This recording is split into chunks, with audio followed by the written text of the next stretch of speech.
कार्यक्रम ये देश है हमारा। आप इतनी देश की इतनी पुरानी पार्टी, आप बीबीसी का माउथपीस बन गए। सत्ता की आलोचना करना, सत्ता का विरोध करना कोई देश विरोध नहीं है। मैं सीधी बात मैं 2024 पे टिका रहूंगा। आप बात करेंगे, मैं 2024 की बात अभी आप 23 पे थे, मैं अगर 2014 में फिल्म दुआ कीजिए, आप झूठ बोल रहे हैं। झूठ बोल रहे हैं ना, मैं बोल रहा हूँ झूठ। पक्ष अगर कहता है कि हिंडनबर्ग रिपोर्ट ने कुछ कहा है कि गड़बड़ी हो सकती है, पर जो मेरी आवाज थी, वो जनता की नहीं, वो मेरी आवाज थी। मत कहो कि जग में कर सकता क्या अकेला, लाखों में काम करता एक सूरमा अकेला। आप देख रहे हैं ये देश है हमारा, अमीश देवगन के साथ। नमस्कार व्यूअर्स, मैं हूं अमीश देवगन और आप देख रहे हैं वीकेंड का सबसे भरोसेमंद कार्यक्रम ये देश है हमारा। आज मैं आपके सामने इस समय की एक बहुत बड़ी खबर लेकर आया हूं। व्यूअर्स, यकीन मानिए ये इस हफ्ते की सबसे बड़ी खबर भी है, बल्कि इसे सबसे बड़ी आई ओपनर यानी आंखें खोलने वाली खबर कहें तो गलत नहीं होगा। बीते दिनों एक विदेशी संस्था की रिपोर्ट पर देश में काफी बवाल मचा हुआ था। सड़क से लेकर संसद तक खूब गर्मा गर्मी दिखी, लेकिन अब मैं आपको उस विवाद की जड़ में लेकर चलता हूं। इस वक्त आप एक शख्स को अपनी स्क्रीन पे देख रहे हैं। यह अमेरिका के मशहूर और ताकतवर उद्योगपति जॉर्ज सोरोस है। इनका कहना है कि जो विवाद हुआ उसकी वजह से देश का प्रधानमंत्री यानी नरेंद्र दामोदर दास मोदी राजनीतिक तौर पर बहुत कमजोर हो जाएंगे और इससे पीएम मोदी की सत्ता पर पकड़ भी कमजोर होगी। यानी निशाने पर भारत और इसका लोकतंत्र है और मोदी इन्हें इसलिए खटक रहे हैं क्योंकि वो भारत और भारत विरोधी ताकतों के बीच खड़े हुए हैं। यानी निशाना आप पर है, मोदी बीच में खड़े हुए हैं। आपको बता दूं, जॉर्ज सोरोस की कुल संपत्ति $6.7 बिलियन यानी 5.5 खरब रुपए से भी ज्यादा है। यानी इनके लिए कहीं भी घुसपैठ करना बहुत ज्यादा मुश्किल नहीं है और शायद इसलिए भारत की संसद, भारत की राजनीति, भारत के लोकतंत्र हर जगह चोट पहुंचाने की कोशिश हुई है। ठीक उसी तरह बीबीसी की डॉक्यूमेंट्री को भी वर्ड ऑफ गॉड यानी अंतिम सच की तरह देश के सामने पेश करने का प्रयास हुआ। इस केस में भी निशाने पर नरेंद्र मोदी थे। अब अपनी स्क्रीन पर इस शख्स को देखिए। यह ब्रिटिश सांसद बॉब ब्लैकमैन है और यह डंके की चोट पर बीबीसी की डॉक्यूमेंट्री को प्रोपेगेंडा वीडियो बता रहे हैं, लेकिन बॉब की बात कोई नहीं सुनेगा। बात सुनी जाएगी बीबीसी की या जॉर्ज सोरोस की। आखिर क्यों हम इन विदेशी साजिशों वाले जाल में फंस जाते हैं? आखिर क्यों हम दल को देश से ऊपर रख देते हैं? यह देश है हमारा में इस हफ्ते इसी मुद्दे पर, इसी गंभीर मुद्दे के ऊपर सबसे बड़ी और सार्थक चर्चा होगी। विदेशी जाल, मोदी और देश से सवाल। क्या भारत और भारत के लोकतंत्र के खिलाफ विदेशी साजिश की गई है? क्या भारत की संसद में विदेशी ताकतों ने घुसपैठ की है? नरेंद्र मोदी और बिजनेसमैन अदानी बेहद करीबी हैं। पीएम मोदी इस मामले में चुप है, लेकिन उन्हें विदेशी निवेशकों और संसद में जवाब देना होगा। यह भारत की संघीय सरकार पर प्रधानमंत्री मोदी की पकड़ को काफी कमजोर कर देगा। विदेशी ताकत जिसके केंद्र बिंदु में है एक व्यक्ति जिनका नाम है जॉर्ज सोरोस। उन्होंने ऐलान किया है कि वो हिंदुस्तान के लोकतांत्रिक ढांचे पर चोट करेंगे। जॉर्ज सोरोस का जो ऐलान हुआ है, वो ऐलान आप निश्चित रूप से बारीकी से समझें। वो हमारी डेमोक्रेसी को ध्वस्त करने का ऐलान मात्र इसलिए करते हैं ताकि उनके हैंड पिक्ड लोग सरकार चलाएं। Mr. Soros is a old, rich, opinionated person sitting in New York, but he is old, rich, opinionated and dangerous. एक और विदेशी प्रोपेगेंडा मशीन यानी बीबीसी भी इन दिनों सुर्खियों में है और गुजरात दंगों के नाम पर निशाने पर पीएम मोदी ही है। और एक बार फिर हमारे लोग विदेशी ट्रैप में फंसकर अपने ही प्रधानमंत्री को घेरने में लगे हैं। लेकिन इन लोगों को ब्रिटिश सांसद को ध्यान से सुनना चाहिए। so-called documentary, which was BBC documentary एक प्रोपेगेंडा वीडियो से ज्यादा कुछ भी नहीं। ये नरेंद्र मोदी पर हमला करने के लिए घटिया पत्रकारिता है। भारत के सुप्रीम कोर्ट ने हर मामले की जांच की और उन्हें मोदी के खिलाफ कोई सबूत नहीं मिला। the Supreme Court. इस बीच बड़ी खबर है कि बीबीसी दफ्तरों पर आयकर विभाग के सर्वे से बड़ी जानकारियां मिली हैं। बीबीसी पर आयकर विभाग के सर्वे में गड़बड़ियों का पर्दाफाश हुआ है। सर्वे में टैक्स भुगतान में गड़बड़ी का दावा किया गया है। फंड ट्रांसफर में गड़बड़ी की खबर भी सामने आई है। सर्वे में बीबीसी पर टैक्स चोरी का आरोप लगा है। साथ ही बीबीसी पर कम आय दिखाने का भी आरोप है। सियासी विरोध को जायज ठहराया जा सकता है, लेकिन सियासी फायदे के लिए प्रोपेगेंडा फैक्ट्री के साथ हो लेना कतई जायज नहीं ठहराया जा सकता, क्योंकि सवाल देश का है। मेरे साथ कौन कौन जुड़ा है आपको मैं परिचय करा देता हूं। आज की इस चर्चा में मेरे साथ कौन कौन जुड़ा है। मेरे साथ जुड़े डॉक्टर सुधांशु त्रिवेदी, बीजेपी के प्रवक्ता और मेंबर ऑफ पार्लियामेंट। मेरे साथ चरण सिंह सापरा है, प्रवक्ता है कांग्रेस पार्टी के और कार्यकारी अध्यक्ष है मुंबई कांग्रेस के, उनका अभिनंदन है। राजकुमार भाटी है, समाजवादी पार्टी के नेता प्रवक्ता, उनका अभिनंदन है। मेरे साथ सैयद जवाद है, जाने माने राजनीतिक विश्लेषक, उनका अभिनंदन है। मेरे साथ शिवम त्यागी है, जाने माने राजनीतिक विश्लेषक, उनका अभिनंदन है। और मेरे साथ देश की जनता है, उनका अभिनंदन है। मैं इस चर्चा की शुरुआत करता हूं सुधांशु त्रिवेदी आपसे। निशाने पर मोदी है या फिर निशाने पर देश है? कांग्रेस कहती है कि हमारा लोकतांत्रिक ढांचा बहुत मजबूत है, हम नेहरूवादी विरासत से आते हैं, हम सुनिश्चित करते हैं कि इस देश में लोकतंत्र बहाल रहे, इसलिए हमारा जॉर्ज सोरोस से कोई लेना देना नहीं है। लेकिन जॉर्ज सोरोस ने पत्ते खोल दिए हैं पूरे।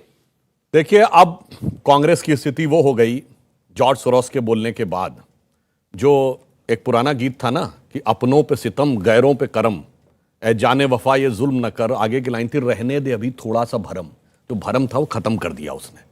अब तो उसने कह दिया $1 बिलियन लगाऊंगा मोदी की सरकार को हटाने के लिए। अब तो तन मन धन से विदेशी शक्तियां भारत में सक्रिय हो गई। कांग्रेस के लिए समस्या यह हो गई कि जो वो मुद्दा उठा रहा उस मुद्दे के साथ तो कांग्रेस खूब बोल रही है, तो कैसे कह सकती है हमारा उससे मतलब नहीं है। पिछले 7-8 वर्षों से आप देखिए, जब जब भारत में संसद का सत्र शुरू होने वाला होता है तब तब विदेश में कोई ना कोई एक ऐसी खबर छपती है, चाहे रफाल का मामला हो, किसान आंदोलन में ग्रेटा थनबर्ग की रिपोर्ट आ जाए, फिर चाहे पेगासस का मुद्दा आ जाए, या अभी बीबीसी की डॉक्यूमेंट्री या हिंडनबर्ग आ जाए।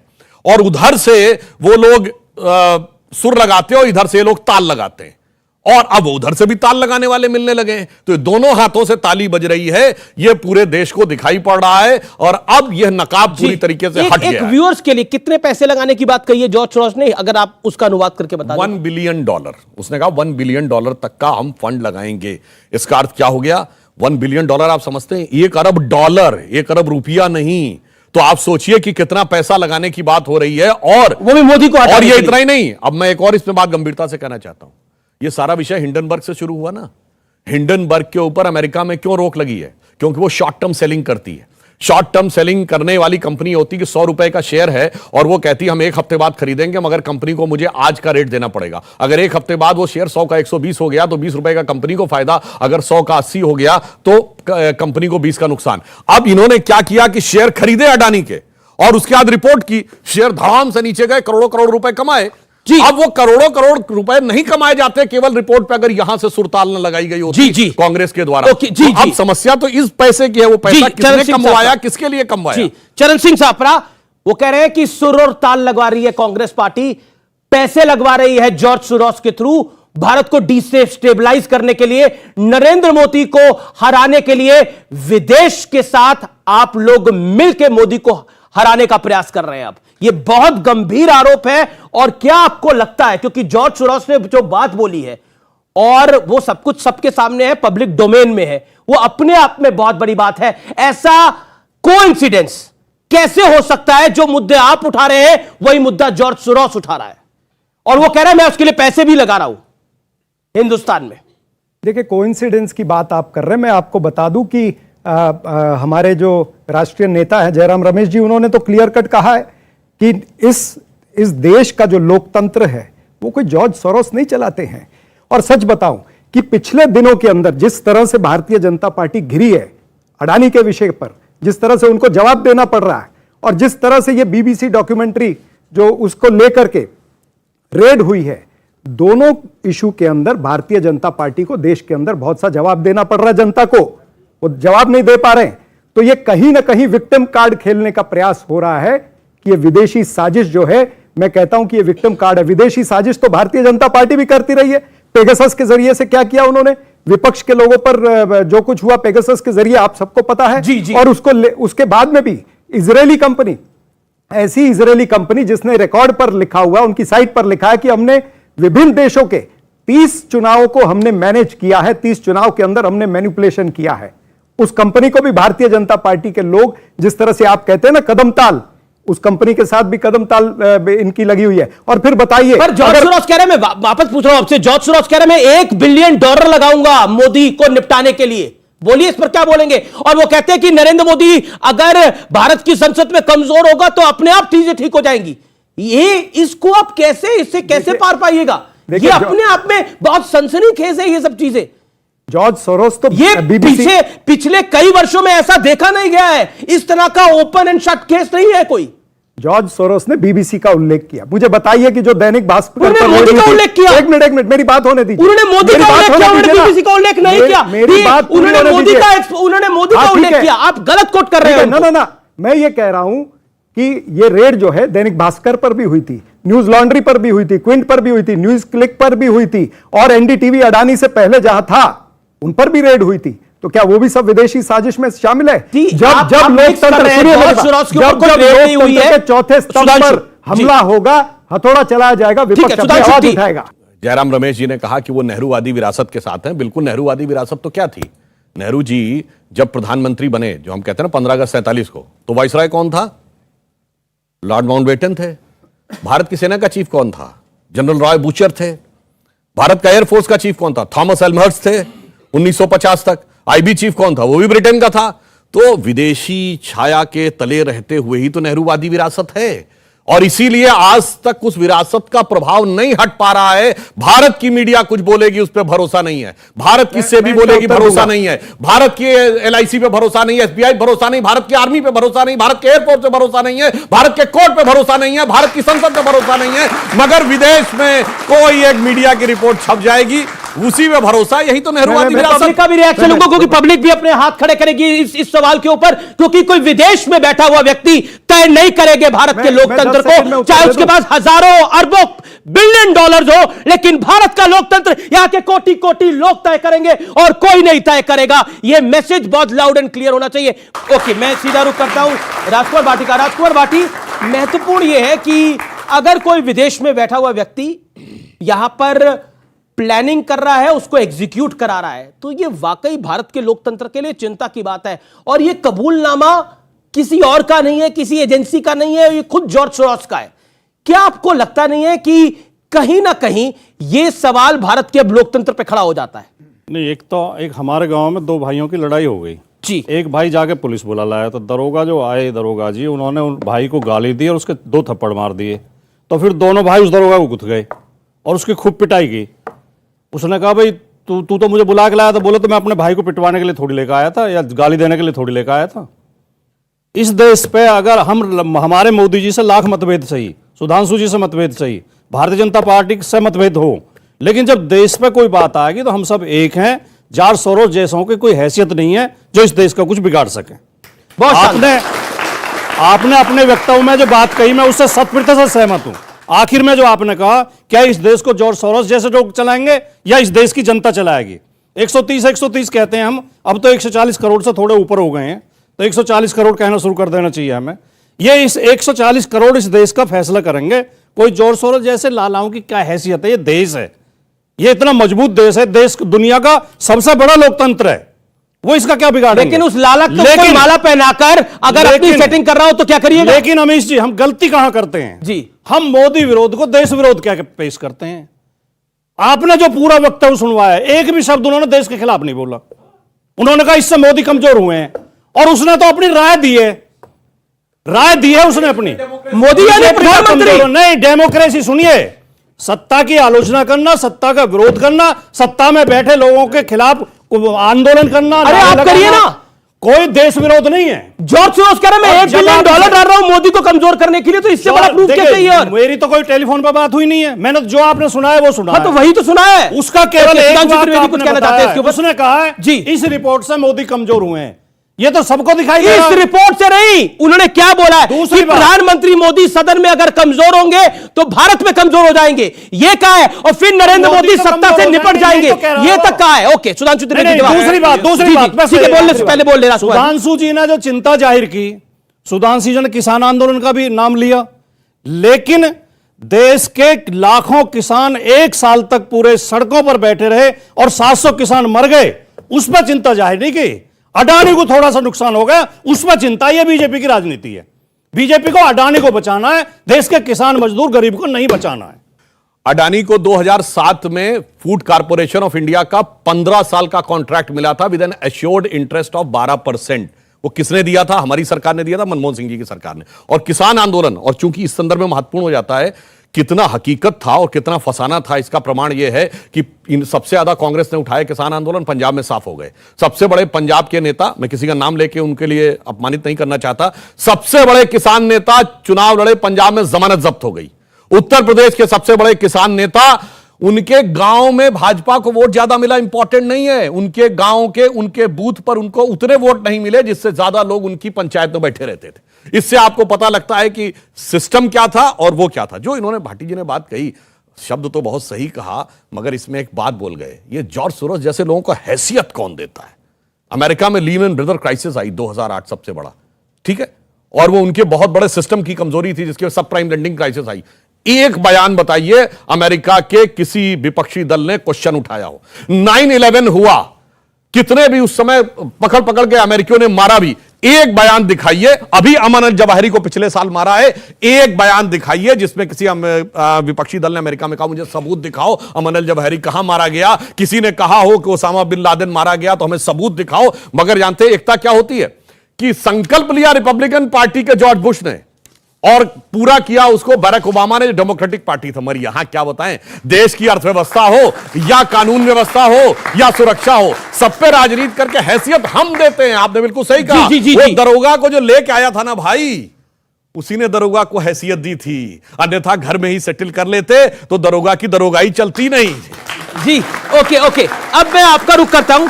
एक चीज बताइए, अभी हाल के अंदर हमने आईएमएफ का आंकड़ा देखा जिसमें भारत फास्टेस्ट ग्रोइंग इकोनॉमी है। आईएमएफ ने बोला 2023 में दुनिया भर की अर्थव्यवस्था धीमी रहेगी, लेकिन गिरावट के बावजूद सबसे तेज विकास भारत में होगा, ये आईएमएफ कहता है। उसके बाद हम बीबीसी की डॉक्यूमेंट्री को टीका लगाने का पूरा प्रयास करते हैं। वो कहते हैं कि बीबीसी की डॉक्यूमेंट्री आई है तो यह भारत के सुप्रीम कोर्ट से बड़ी है। अब जॉर्ज सोरोस कह रहा है कि मैं पैसा डालूंगा मोदी को हरवाने के लिए देश के अंदर। क्या कहिएगा? देखिए, आपकी जनता को थोड़ा सा और समझाने के माध्यम से या लोगों को समझाने के माध्यम से बताऊं, पूरे विश्व के अंदर एक कॉर्पोरेट वॉर छिड़ी हुई है। ये तो राजनीतिक वॉर अपनी जगह से, लेकिन जो कॉर्पोरेट वॉर छिड़ी हुई है पूरे विश्व में, हमें उसको भी देखने की जरूरत है। अभी आप देखिए, राहुल गांधी साहब ने मुद्दे जो उठाए सदन के अंदर, उनके दिए हुए वाक्य को स्पंज कर दिया गया, खासतौर पे उन मुद्दों के ऊपर जिसमें अडानी साहब का और मोदी साहब का नाम डायरेक्ट था, उसको स्पंज कर दिया गया। सुधांशु त्रिवेदी जी इस चीज को बखूबी जानते हैं। तो एक कॉर्पोरेट वॉर का नैरेटिव है, उसको मैं अलग रखता हूं, लेकिन देश का लोकतंत्र जहां हम बात करते हैं वो बेइंतहा मजबूत है, उसमें कोई बात नहीं। मोदी जी देश के प्रधानमंत्री हैं, देश नहीं है, पहली चीज को समझिए। जैसे आप देश से कनेक्ट मित्रों की आर्काइव पढ़ी है, क्योंकि आप देश के लोकतंत्र का ना सुनना पड़ेगा। मैं आपको व्यूअर्स बताता हूं, एक आपने मित्रों की आर्काइव पढ़ी है, मित्रों की आर्काइव पढ़ेंगे। इंदिरा गांधी के दौर में इस देश के अंदर इस मित्रों की आर्काइव में, एक सेकंड रुकना पड़ेगा। ना बिल्कुल कोई सच बोलने की बात नहीं है। नहीं, अगर आप मुझको 30 सेकंड नहीं दे पाएंगे तो फिर समस्या होगी। 30 सेकंड और दे दूंगा, 30 सेकंड दे दिए, बिल्कुल समस्या नहीं, आपको 30 सेकंड और दूंगा। मित्रों के आर्काइव के अंदर लिखा हुआ है, मैं नहीं कह रहा, मित्रों के आर्काइव के अंदर लिखा हुआ है कि केजीबी किस कदर भारत के लोकतंत्र पर हावी हो गया था उस दौर के अंदर। और एक सांसद नहीं, 2 सांसद नहीं, 10 सांसद नहीं, कितने सांसदों की उसने बात लिखी है, वो अपने आप में बहुत कुछ एक्सपोज करता है। इसलिए मैं कह रहा हूं कि जॉर्ज सोरोस जो बात कह रहा है, केजीबी जो मित्रों के आर्काइव पेजीबी एंड द वर्ल्ड पार्ट 2 जिसमें इंडिया का है, उसमें कनॉट प्लेस के उस रेस्टोरेंट का भी नाम है जहां चिट एक्सचेंज होती थी। मगर वो लोग केजीबी के लोग आके अपना काम बताते थे और काम होने के बाद वो अकाउंट नंबर दिया जाता था जिसमें पैसा ट्रांसफर होना है। क्योंकि आपने जॉर्ज सोरोस को क्योंकि जॉर्ज सोरोस ने पूरी कहानी को एक्सपोज कर दिया।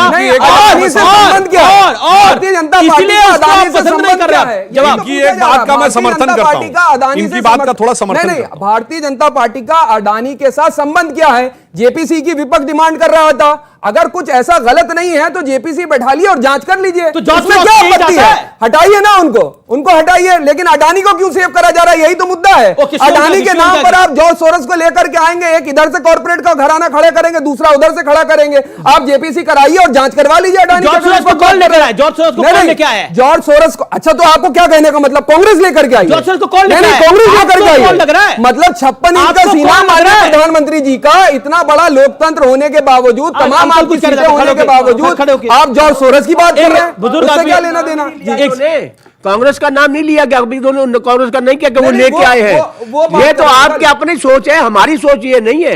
एक कहावत है, चोर की दाढ़ी में तिनका। वैसे इसका आपसे कोई संबंध नहीं वैसे है। दाढ़ी चोर की दाढ़ी में हाल तिनका। सुधांशु त्रिवेदी जी की बात एक व्यंग जी, में जी, समझा देता हमारे हूं। यहाँ तो 20 साल से दाढ़ी है, अभी पिछले 2 महीने में किसी और ने शिवम त्यागी की बारी आपने है। दाढ़ी की बात करी और शिवम भाई के थैंक यू, पास उनको रोक पहुंच गए। दीजिए। चलिए फिर अब आप देखिए, उनको कहावत बोलिए। है कि जब दोस्त शामिल हो जाए दुश्मन की चाल में, शेर भी फंस जाता है मकड़ी के जाल में।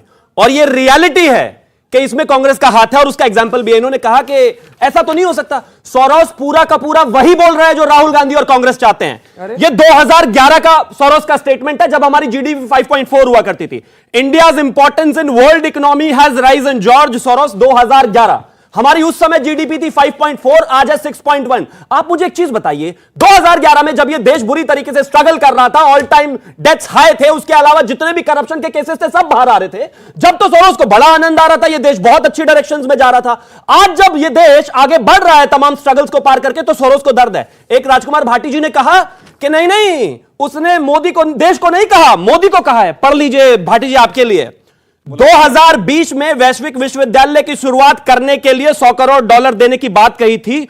उसने कहा था कि इस विश्वविद्यालय की स्थापना राष्ट्रवादियों से लड़ने के लिए की जाएगी। मोदी की ताकत क्या है? राष्ट्रवादी ही तो मोदी की ताकत है ना, क्योंकि वो राष्ट्रवादी है, परिवारवादी नहीं है। तो सोरोस उस राष्ट्रवादी लोगों के खिलाफ लड़ना चाहता है, ताकि इनके जो लोग हैं उनको आगे लाया जा सके, और इसी वजह से ये उसको समर्थन कर रहा है। ये देश है हमारा में रुकेंगे एक अंतराल के लिए, लेकिन ब्रेक के उस पार होगी जनता जनार्दन के सवाल और नेताओं के जवाब। आप देख रहे हैं वीकेंड का सबसे भरोसेमंद और सबसे देखे जाने वाला कार्यक्रम, ये देश है हमारा। सरकार फिल्म आई थी, मधुर भंडारकर ने बनाई थी, रिलीज हुई ना। बादशाह फिल्म आई थी, ये अजय देवगन ने बनाई थी। अगस्त 2014 में एक फिल्म गूगल कीजिए। आप झूठ बोल रहे हैं, अरे झूठ बोल रहे हैं ना ये। मैं बोल रहा हूं झूठ। आप गूगल कर लीजिए, अच्छा आप कर लीजिए।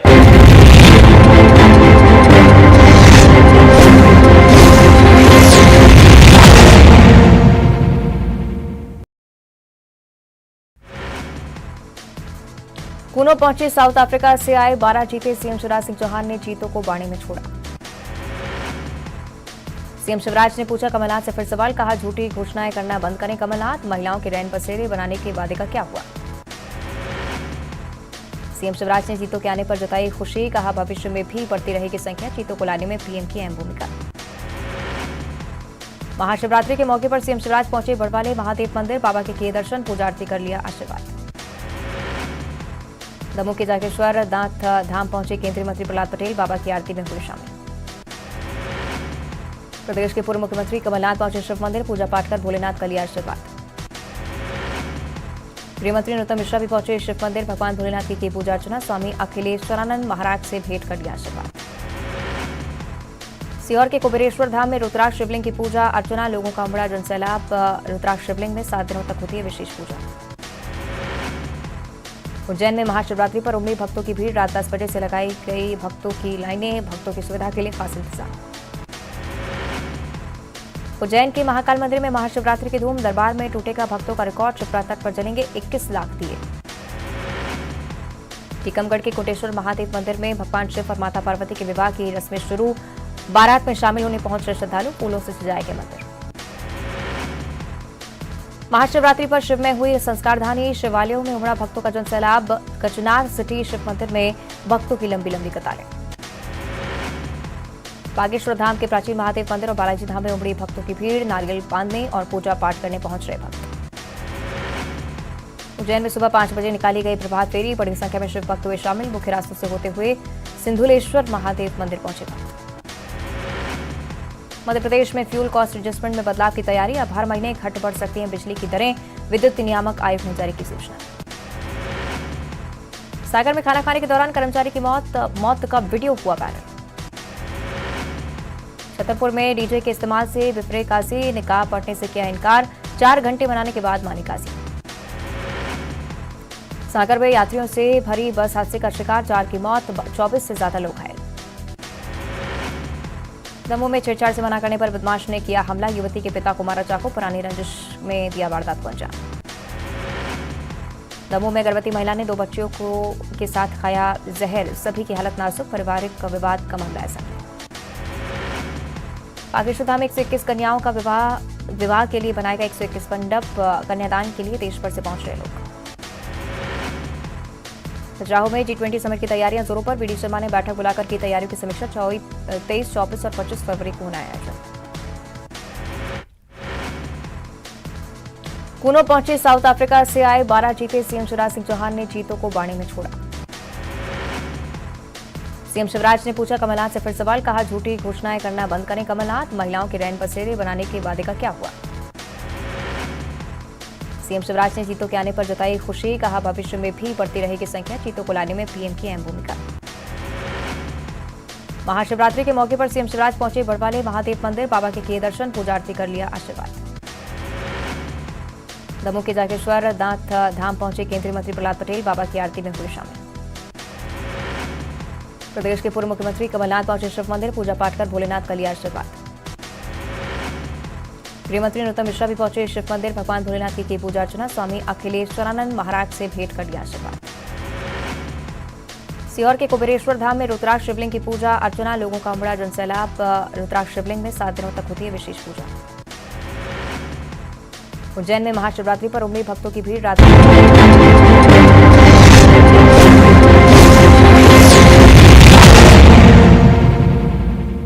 वेलकम बैक व्यूअर्स, आप देख रहे हैं ये देश है हमारा, वीकेंड का सबसे ज्यादा देखे जाने वाला कार्यक्रम। इस दौर में जनता जनार्दन और देश के युवाओं के सवाल होंगे और एक्सपर्ट्स और नेताओं के जवाब होंगे। एक बड़ा मजबूत शासन है। इस शासन में जॉर्ज सोरोस भारत के लोकतंत्र में घुस जाएगा और भारत के लोकतंत्र को कमजोर कर देगा। कैसे? मजबूत शासन, मजबूत सरकार और जॉर्ज सोरोस सब कुछ कर पा रहा है। पब्लिक का सवाल आ रहा है। पहले तो मैं एक लाइन कह दूं, उसके बाद मैं इन्होंने जो बात कही फैक्चुअल बात भी कुछ कहना चाहता हूं। देखिए, बहुत हमेशा कह दिया जाता है कि हम अंग्रेजों से लड़े थे, कांग्रेस वाले लोग कहते हैं। अब वो तो इतिहास का पात्र है और इतिहास का भी अब खूब विवेचना होकर चीजें निकल आ रही हैं। मगर मैं वर्तमान की बात करता हूं। वर्तमान में अंग्रेजों का पक्ष लेके भारत सरकार से लड़ते हुए आप दिखाई पड़ रहे हैं। तो आज का वर्तमान तो यह है, इतिहास चाहे जो रहा हो, हिंडनबर्ग हो या बीबीसी, ब्रिटिश ब्रॉडकास्टिंग कारपोरेशन का पक्ष लेकर भारत के खिलाफ लड़ते दिखाई पड़ रहे हैं। एक बात तो इन्होंने कही वो बहुत गंभीर है, कारपोरेट वॉर है। जानते हैं किस बात का वॉर है? बीबीसी को 20 साल पुरानी चीज जो कि भारत के कोर्ट से भी सेटल हो चुकी है और भारत के पॉलिटिकल, कॉन्स्टिट्यूशनल हर चीज से सेटल हो चुकी याद आ रही है। मगर अभी मात्र 2 दिन पहले डिफेंस एक्सपो होता है भारत में। 32 देशों के रक्षा मंत्री आते हैं। भारत सबसे बड़े आर्म इंपोर्टर से अब एक्सपोर्टर बन गया। 75% अब हमारा इंडिजिनस होगा हर चीज में। 450 हमने आइटम ब्लॉक कर दिए जो इंपोर्ट किए ही नहीं जा सकते हैं। हमने पहली बार विमान वाहक युद्धपोत बना लिया। हमारे यहां एयरबेस के साथ वो हो गया, अब हमारे हवाई जहाज बनने लगे। क्या यही तो नहीं है कारपोरेट वॉर जो नहीं चाहता था कि पैसा? अब मैं इसी बिंदु पे इसी मुझे लगता है कि एयरबस और एयरपोर्ट में फर्क है। मैं गंभीरता से बात कर रहा हूं। देखिए, हमारी सरकार आने से पहले, जैसे 2011 का जिक्र जो शिवम ने किया, मैं कहना चाहता हूं उस जमाने में हम चंद्रयान और वो बना सकते थे, कांग्रेस के रिजीम में भी, मगर हवाई जहाज नहीं बना सकते थे। ये बात तर्कसंगत है। हम इंटरकॉन्टिनेंटल और मीडियम रेंज बैलिस्टिक मिसाइल बना सकते थे, पर एसॉल्ट राइफल नहीं बना सकते। अब सब भारत में बनने लगा है। यह खतरा हो रहा है। इसीलिए वहां के कारपोरेट घरानों के पेट में दर्द होगा। और मैं बीबीसी के लिए एक बात कहना चाहूंगा। दुनिया का सबसे बड़ा आईपीओ, आपने कारपोरेट वॉर की बात की तो याद दिलाता हूं, सबसे बड़ा आईपीओ आया था अलीबाबा, जो चाइनीज कंपनी है, उसके मालिक जैक मा 29 बिलियन डॉलर का आईपीओ लेके आ रहे थे, जो आज तक वर्ल्ड में कभी नहीं आया। आईपीओ आने से पहले गायब हो गए। गायब। कितनी स्टोरी की बीबीसी ने? डिफेंस एक्सपो में कितनी की स्टोरी की बीबीसी ने? इसीलिए तो मैं कहना चाहता हूं कि अब ब्रिटिश ब्रॉडकास्टिंग कारपोरेशन कहीं बीजिंग बैक कारपोरेशन तो नहीं हो गया है। ये सोचने की बहुत इंपॉर्टेंट बात है। Beijing back corporation. एक मिनट, इन्होंने इनके मुंह से एक हंगर इंडेक्स भी निकला था। याद है? हंगर इंडेक्स में पाकिस्तान हमसे ऊपर था, जहां आज क्या हालत है कि कटोरा लेके दुनिया में घूम रहा है, दे दाता के नाम पे तुझको अल्लाह रखे, उस वो हमसे क्योंकि ये बात हुई, मांग रहा हूं, ये बात हुई। मैं बताना चाहता हूं हमारे देश के कई एजेंडाधारियों को, एक सेकंड, जो लगातार ये प्रोपोगेट करता रहते हैं कि भारत की अर्थव्यवस्था देखिए कहां जा रही है, भारत में देखिए क्या हालात हो रहे हैं। चाइना देख लीजिए, बांग्लादेश देख लीजिए, पाकिस्तान देख लीजिए, या फिर यूनाइटेड किंगडम देख लीजिए, यूके, जहां पे कई प्रधानमंत्री बदले जा चुके हैं। मैं कोई एग्जाम्पल नहीं दे रहा, लेकिन एक विजुअल आपके सामने रख रहा हूं, और वो पाकिस्तान से आया है। सोचिए पाकिस्तान के लोग इस समय क्या सोच रहे हैं। ये व्यूअर्स आपके लिए देखना और सुनना बड़ा जरूरी है अगले 30 सेकंड के लिए। देखिए जरा, अगर आपकी इंडिया के साथ दोस्ती होती, कोई अच्छे तल्लुकात होते, शायद इंडिया आपको कोई कर्जा दे देता है। अपनी अना को खत्म करोगे तो बेहतर करोगे ना। बड़ा भाई होता है, छोटा भाई छोटा होता है। उधर के हुक्मरान चोर नहीं है। अच्छा। हाँ, और हमारे माशाल्लाह चोरों के भी बाप हैं।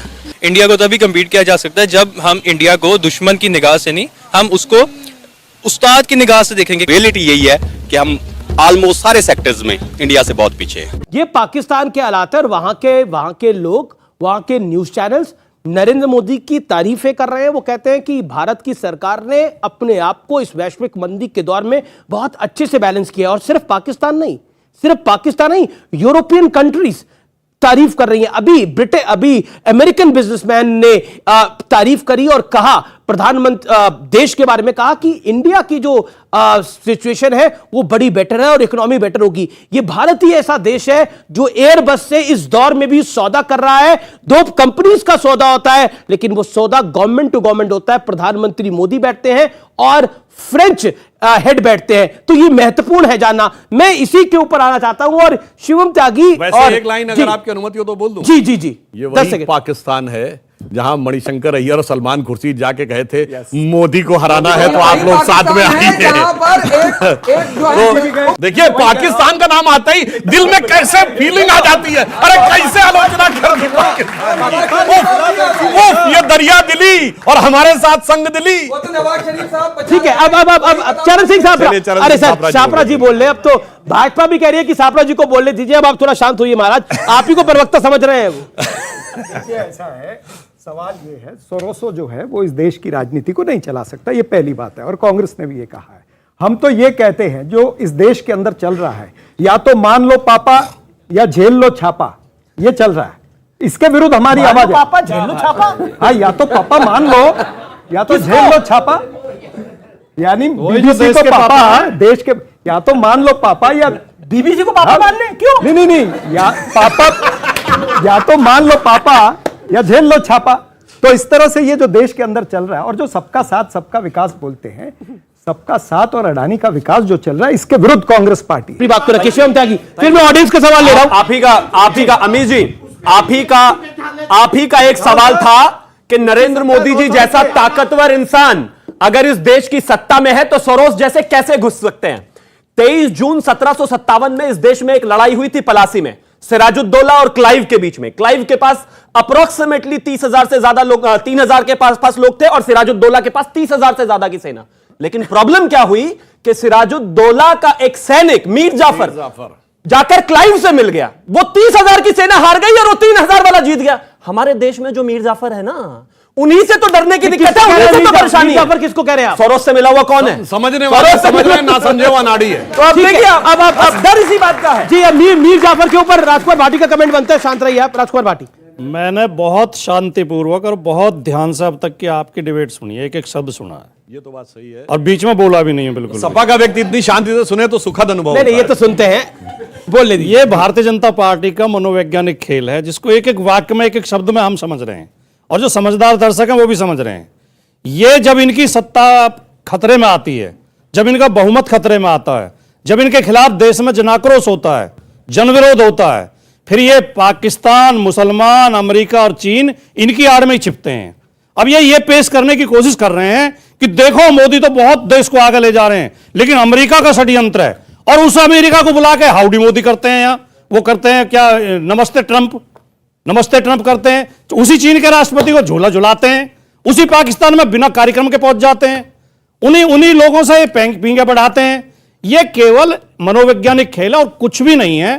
इस देश में जो भारतीय जनता तो पार्टी आपको क्या लग रहा है, मैं आपसे सवाल जन विरोधी जॉर्ज नीतियां सोरोस जो बोल रहा है, ये किस पे मनोवैज्ञानिक दबाव बना रहा है? जॉर्ज सोरोस ने जो बोला, ये केवल भक्तों के समर्थन को बचाए रखने के लिए, कहीं भक्त ना भड़क जाएं। जॉर्ज सोरोस जनता तो भड़क रही है। जॉर्ज सोरोस को भी मोदी का इंटरव्यू करे। नहीं, देखिए अभी त्यागी जी ने कुछ सुनाया, जो चीज आपको पता नहीं है, जो चीज सुधांशु जी को पता नहीं है, जो नहीं पता है, प्रधानमंत्री को पता नहीं है, जो हमारी आईबी को पता नहीं है, वो त्यागी जी को पता है। सर ये न्यूज़पेपर पढ़ोगे तो वो भी पता चलेगा, नहीं, सबको पता है। आप बोलते नहीं, न्यूज़पेपर ये नहीं पढ़ते, आपसे ज्यादा तो पढ़ते, ये नहीं पढ़ते, इनसे ज्यादा तो देश में कोई नहीं पढ़ता। मैं क्या कहूं, केवल लेकिन अमीश सब कुछ जी तो ने, नहीं बोल सुधांशु सकते जी ना। ने केवल एक बात कही कि जो ये जॉर्ज सोरोस है वो मोदी जी के खिलाफ प्रचार में अपने संसाधन लगाना चाहता है। इतनी बात जॉर्ज सोरोस ने बोला। हालांकि मैं इससे भी असहमत हूं, हमारे चुनाव में, हमारे लोकतंत्र में, हमारे मतदान में कोई बाहर का आदमी क्यों एग्जैक्टली आपकी बात सही है, जायज है, लेकिन जॉर्ज सोरोस ने ये बोला। लेकिन मैं कहना लेकिन जॉर्ज सोरोस जो बोल रहा है, विपक्ष के कुछ नेता बोल रहे हैं, दोनों मिल कैम्ब्रिज एनालिटिका ने क्या किया था, वो भी तो बाहर के ही थे। आपने, सुधांशु जी ने और हमारी सरकार ने एक भी शब्द अभी तक ये नहीं कहा है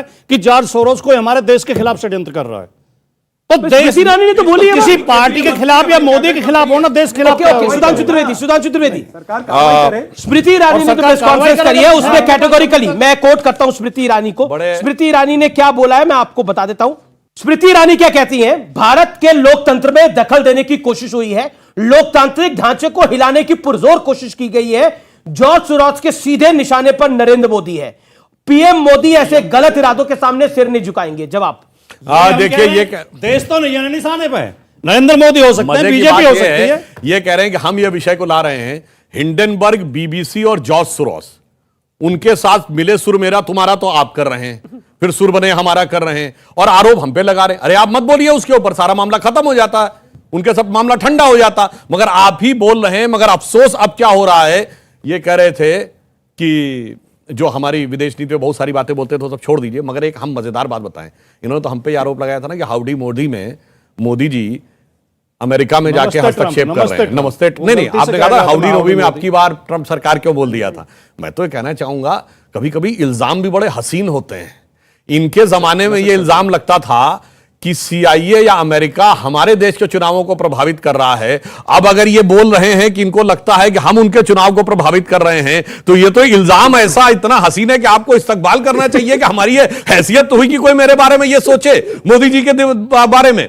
इसलिए मैं एक और बात कहना चाहूं, देखिए समस्या की बात क्या है, विदेश से किसी भी प्रकार की कोई बात हो, याद करिए जब नवाज शरीफ ने मनमोहन सिंह जी के बारे में बोला था तो मोदी जी ने एज चीफ मिनिस्टर क्या बोला था, जब देहाती औरत शब्द बोला था मनमोहन सिंह जी के बारे में, मोदी जी ने कहा था 120 करोड़ भारतीयों के बारे में बोलने वाला कौन होता है पाकिस्तान का प्रधानमंत्री। बिल्कुल, हम उनको जो कहना कहेंगे, हम मनमोहन सिंह कहेंगे, कुछ कहेंगे, मगर हम कहेंगे बाहर वाला कौन होता बोलने वाला, ये जाके मोदी जी ने अपना प्रमाण दिया था। और मैं याद दिलाना चाहता हूं 95 में जब जेनेवा में पाकिस्तान विषय ह्यूमन राइट्स का इशू लेके आ रहा था कश्मीर को लेकर, तब अटल बिहारी वाजपेयी जी नेता प्रतिपक्ष के रूप में गए थे और सारा क्रेडिट नरसिम्हा राव सरकार को दिया था। अंदर आके हमें जो कहना होगा कहेंगे, और बाहर वाले को हम एक्सेप्ट नहीं करेंगे। मगर अफसोस क्या है, लेकिन मगर एक लाइन जी चरण सिंह जी के मुंह से एक शब्द निकल गया था, मानो बाप नहीं तो छापा। ठीक, मानो पापा नहीं तो मानो तो पापा नहीं तो, हकीकत में जानते क्या है, इनकी और बीबीसी में एक संबंध है। ब्रिटिश ब्रॉडकास्टिंग कॉर्पोरेशन का पापा कौन है, मातृ संगठन ब्रिटिश सरकार। कांग्रेस का संस्थापक कौन था, एलन ऑक्टेवियम ह्यूम, जो ब्रिटिश सरकार का सेक्रेटरी था, तो वो क्या था, वो भी ब्रिटिश सरकार थी। तो मौसेरे भाई हो गए ना, चचेरे भाई, जो भी आप समझ लीजिए। पापा में बोलिए, ये हमारी बातें 100 साल पुरानी खोज करके लाते हैं। अब बीबीसी ने 20 साल पुरानी बात दिखा दी तो ये आंखें दिखा रहे उनको। हमारे प्राइम मिनिस्टर को ऑलरेडी क्लीन चिट मिल चुकी है, तो ये बीबीसी ने डॉक्यूमेंट्री इस समय 2022 में क्यों रिलीज की थी, मेरे को ये पूछना है। ये एक सवाल है कि जब अब क्यों बीबीसी ने 2023 में डॉक्यूमेंट्री क्यों रिलीज करी है, जब क्लीन चिट मिल चुकी है नरेंद्र मोदी को। और अमित शाह ने भी अपने इंटरव्यू में बोला कि 2002 के बाद से लगातार षड्यंत्र हुए हैं नरेंद्र मोदी को बदनाम करने के लिए, लेकिन वो हर बार और ज्यादा लोकप्रिय होकर बाहर निकले हैं। चरण सिंह साहब, इस देश में दर्जनों केस ऐसे हो चुके हैं, बहुत गंभीर मुकदमे, जिनमें से एक दो आपको भी जानकारी होगी कि जिन्हें कोर्ट ने बरी कर दिया, फाइल बंद कर दी गई, उसके बाद मीडिया ने उठाया, दोबारा जांच हुई और फिर दोषियों को सजा दी गई। तो ये तर्क कोई तर्क नहीं है कि भाई जब एक बार तो कहना क्या चाह रहे हैं, हो सकता है कोई नए तथ्य। एजेंडा क्या है, जेसी का मर्डर केस, नहीं आप अभी एजेंडा क्या है इस पूरे मामले में, मर्डर केस, एक नहीं, वो वो बता रहे हैं। गाड़ी ने ये इनडायरेक्टली कह रहे हैं कि अगर प्रधानमंत्री जी प्रधानमंत्री नहीं रहेंगे तो ये इन्वेस्टिगेशन करके उनको जेल डालेंगे। क्या बोल रहे हैं आप? उनकी बातों से सीधा सीधा मतलब लगाइए। कह रहे हैं कि 2002 में दोबारा से इन्वेस्टिगेशन करेंगे तो प्रधानमंत्री मुख्यमंत्री रहते हुए 10-10 घंटे इन्वेस्टिगेशन जेल चुके हैं, जिनको हर जगह से क्लीन चिट मिल चुकी है। लेकिन बीबीसी में अगर ऐसा कह दिया है कि वो कहीं ना कहीं उसमें है तो इनको फिर से इन्वेस्टिगेट करेंगे और जेल नहीं करेंगे। इन्होंने बोला कि यह पक्ष आता है कि नरेंद्र मोदी को दोबारा जेल में डाले, अगर वो प्रधानमंत्री पद से हटेंगे तो आप उनको फिर फंसाएंगे। ये नहीं बोला, वो सच ऐसा ही बोला उन्होंने। इच्छा तो शिवम त्यागी की है, लेकिन नहीं बोला, आप ऐसे बोले, आप ऐसे कहे। ये तो इच्छा आपने बोला, एग्जांपल ऐसा करें ना, केस दोबारा रीओपन इन्वेस्टिगेशन आपने बोला। ये शब्द तो शिवम त्यागी ने प्रयोग पर करा। आप लेकिन भाव आपका है, लेकिन मैं फिर भाव आपका जिम्मेदारी है। के साथ कह रहा हूं, मैं नाम लेके बता रहा हूं। जेस का मर्डर केस, जेस का लाल का मर्डर हुआ था, उसमें क्लीन चिट हो गई थी। ऐसे केसेस तब होते थे जब सरकारें फाइल बंद कर देती थी, इसलिए इनको अपने जमाने का याद आ रहा है। इन्होंने तो फैजाबाद, उस समय जो नाम था, वाराणसी और लखनऊ के जिला अदालतों के धमाकों के आतंकवाद के आरोपियों के भी केस खत्म कर दिए थे। वो हाई कोर्ट ने हस्तक्षेप किया तब खुला था। लेकिन नरेंद्र मोदी जी और विपक्ष में फर्क क्या है? 2014 अगस्त में एक डॉक्यूमेंट्री आई थी श्रीमती इंदिरा गांधी के ऊपर। उस डॉक्यूमेंट्री में कांग्रेस वालों ने खूब उछल कूद करी और प्रधानमंत्री के पास जाकर यह कहा गया इनके द्वारा कि तब की प्रधानमंत्री की छवि और इस देश की छवि को खराब किया जाएगा। प्रधानमंत्री ने बिना राजनीति करे हुए चुपचाप, सरकार ने, सुधांशु जी ने उस डॉक्यूमेंट्री को बैन कर दिया। एक डॉक्यूमेंट्री है जो प्रधानमंत्री ने राजनीति को बैन कर दिया, और दूसरी तरफ यह है कि प्रधानमंत्री जी की डॉक्यूमेंट्री का बना के घर रहे हैं।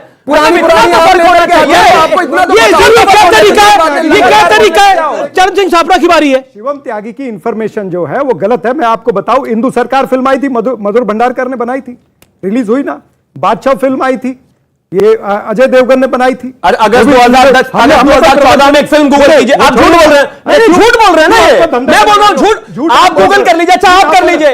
अगस्त 2014 में श्रीमती इंदिरा गांधी के ऊपर एक फिल्म आई थी जिसको बैन किया इस सरकार ने। कीजिए आप Google. Accidental prime minister I थी, तो क्या हुआ? विरोध किया, मतलब उसमें गलत क्या बनाई है? एक्सीडेंटल प्राइम मिनिस्टर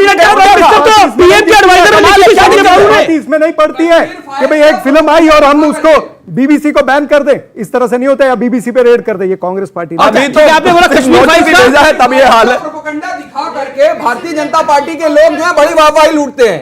ठीक है, मैं फिर से रिपीट कर रहा हूं, कश्मीर फाइल्स का प्रोपेगेंडा दिखा करके बड़ी वाहवाही लूटते हैं। लेकिन बीबीसी ने अगर कुछ दिखाने की कोशिश करी तो उसके ऊपर आप जो है वो वाली कार्रवाई कर देंगे, बंद कर दिया जाएगा। चरण सिंह छापरा जी को लगता है कि आज की युवा पीढ़ी को याद नहीं होगा, तो मगर आज तो सबके पास नेट है। छोड़िए मीडिया संस्थान की तो बात छोड़िए, जब बीबीसी को इंदिरा गांधी ने बैन नहीं किया था, खत्म, ताला लगा के सारे लोगों को बोरिया बिस्तर सहित ब्रिटेन के जहाज में बैठ के गायब कर दिया था। पीछे जाओ वापस। मगर इन्होंने तो क्या किया, मजरूस सुल्तानपुरी 2 साल जेल में रहे। आपने खुद बीबीसी को बैन कर दिया था एंटी इंडिया एक्टिविटीज के चक्कर में। करा था कि नहीं करा था?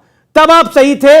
और आज अगर बीबीसी कुछ गलत कर रहा है, बैन नहीं हो रहा, अगर उनको अपने इनकम टैक्स का ब्यौरा अगर इनसे मांगा जाएगा, इनसे मांगा जाएगा, इनसे मांगा जाएगा, इनसे मांगा जाएगा, तो देंगे ना। तो बीबीसी क्या, बीबीसी को कोई विशेष शक्तियां मिली हुई है कि वो ब्यौरा नहीं देगा? कमाल की बात करते हैं। इसका माउथपीस आप इतनी देश की इतनी पुरानी पार्टी, आप बीबीसी का माउथपीस बन गए।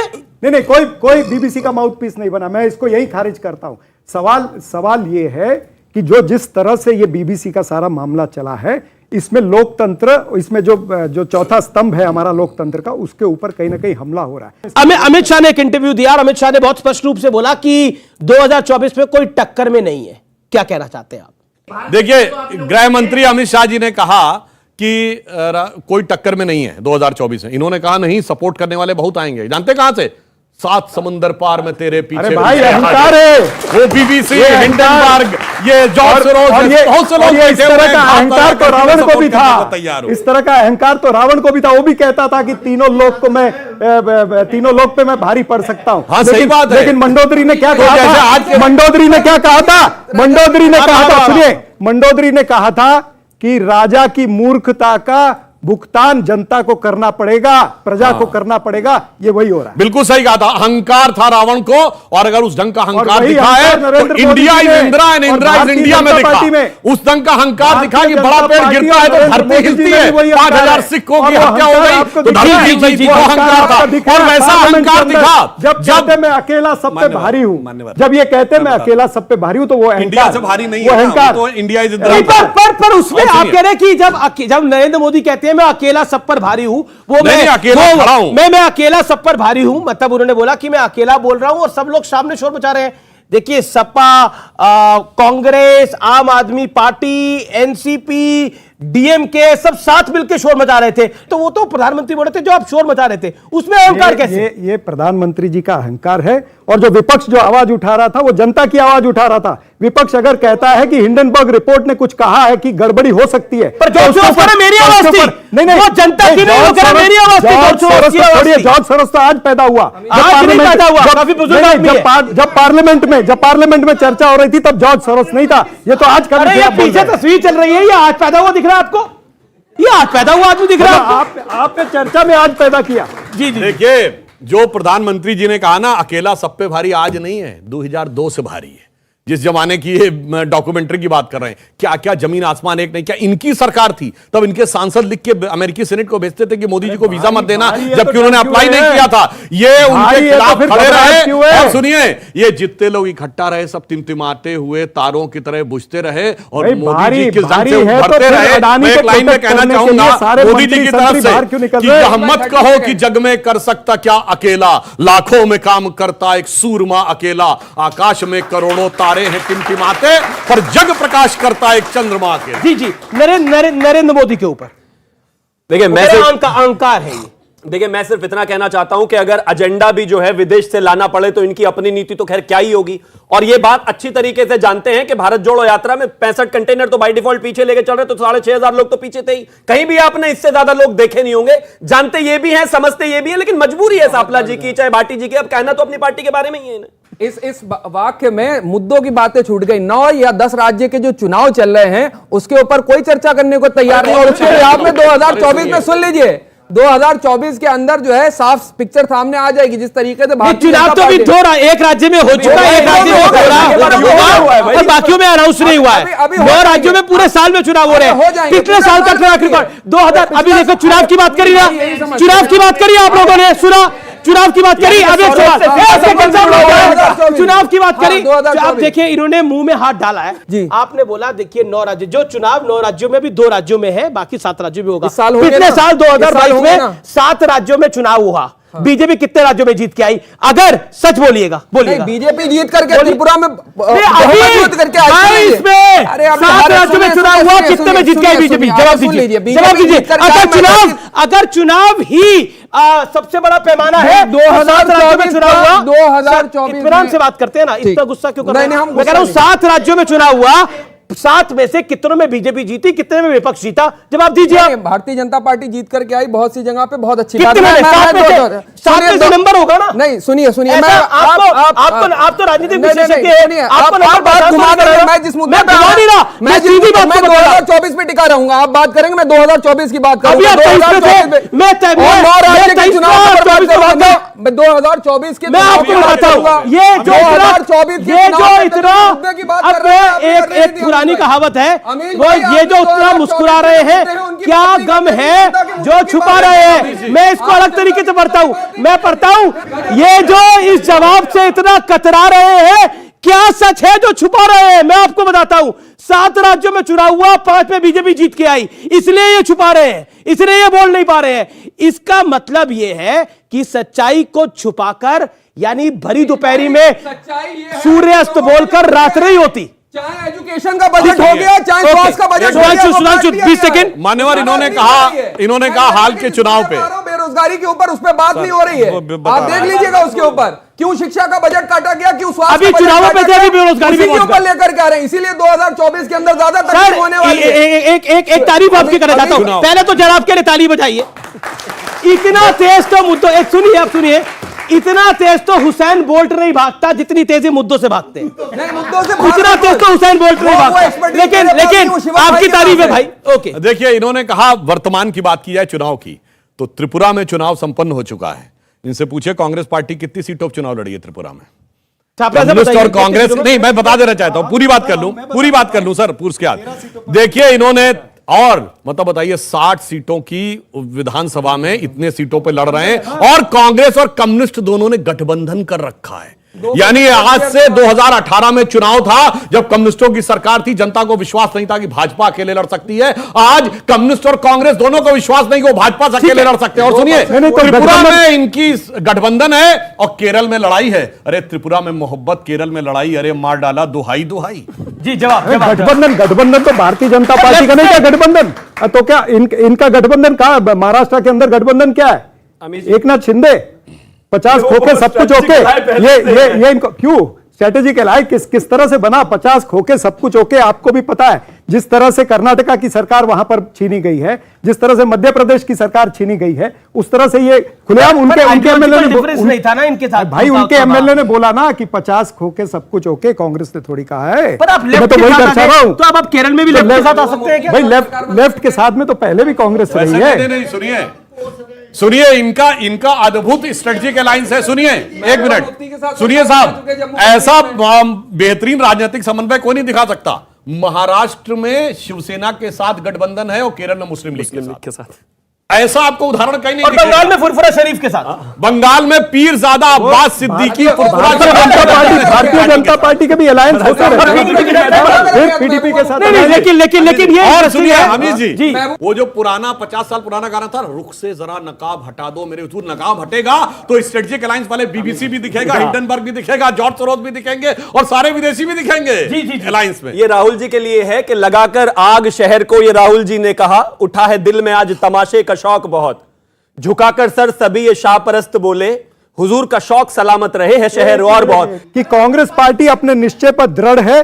पहले लड़े थे गोरों से, अब लड़ेंगे चोरों से। चलिए बहुत बहुत शुक्रिया। लड़ रहे हो ओके, लेकिन बीजेपी कह रही है ये गोरों के साथ लड़ रहे हैं, कांग्रेस कह रही है ये चोरों के खिलाफ लड़ रहे हैं। लेकिन 24 की जंग बहुत महत्वपूर्ण होगी। लेकिन जॉर्ज सोरोस की एंट्री ने बहुत कुछ एक्सपोज करके रख दिया है। फिलहाल इस कार्यक्रम में इतना ही। नमस्कार, जय हिंद, वंदे मातरम।